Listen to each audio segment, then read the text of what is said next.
The Minister of Transport and Infrastructure Development, Honorable Tapiwa Felix Mhona, and his deputy, Honorable Michael Chideme, arrived in the usual ministerial entourage that consisted of 6 expensive all-terrain Toyota Land Cruisers.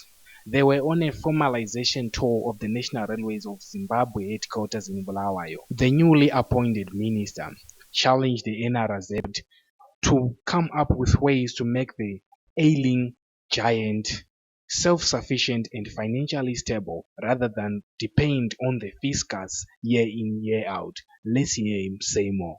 In terms of actually capacitating this very important organization, and if you understand, as a nation, we've adopted a program-based budgeting. What it entails is that budgeting has to be in accordance with programs. So you see now, the moment you have a program, you then need to make sure that you then have to achieve on that particular program. The minister's directive to the NRZ board to try and be self-sufficient comes at the backdrop of decades of loss-making by the formerly vibrant railway company. And truly speaking, you would then even raise the issue of moving our goods from the road to rail, which is a noble idea.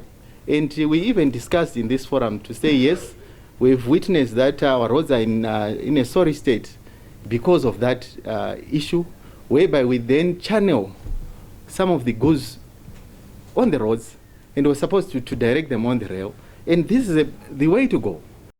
Honorable Mhona's plans to move some goods from the road system to the railway line leaves one wondering if he is truly aware of the sorry state of Zimbabwe's railway system.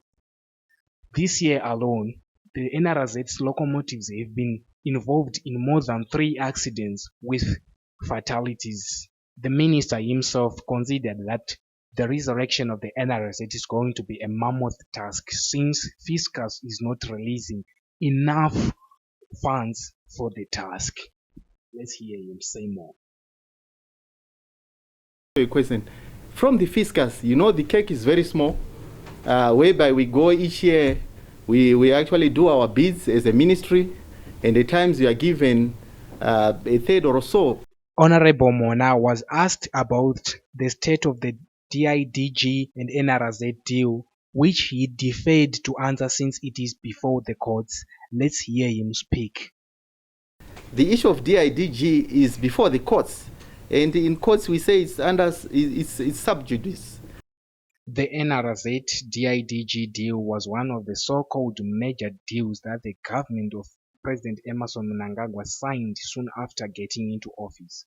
However, the government and NRZ were left with an egg in their face after the late Minister of Transport and Infrastructure Development, Joel Bigimatiza, unceremoniously terminated the contract. After briefing journalists about the extraordinary board meeting that the minister had attended, the minister and his deputy went on a tour of the National Railways of Zimbabwe mechanical workshops, led by the engineers that work for the parastatal. The minister took the tour where he was briefed on the in-house innovations that the parastatal have been undertaken in the past years in a bid to become self-sufficient and win itself from fiscus. Truly speaking, yes, the engineers are saying their locomotives are old, and in terms of maintaining them is becoming expensive vis-a-vis procuring new locomotives, and I do concur to that assertion. And you find that in terms of the turnaround strategy, the issue of recapitalization is of paramount importance. The minister also called for the resuscitation of Zisco Steel so as to make it easy for the NRZ to procure their spare parts locally, as well as to have some goods to ferry.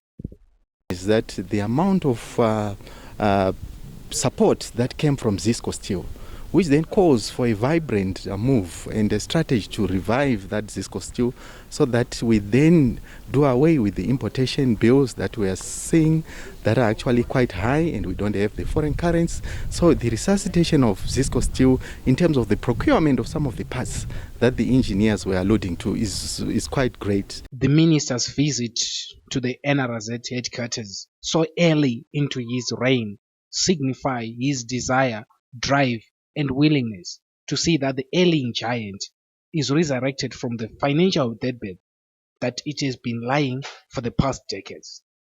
He challenged the local institutions of higher learning to partner with the parastatal so as to come up with local innovations that will save the country millions of foreign currency that we currently use to import materials. Tanyaradzwa Msukwa reporting for Zim GBC News, Bulawayo.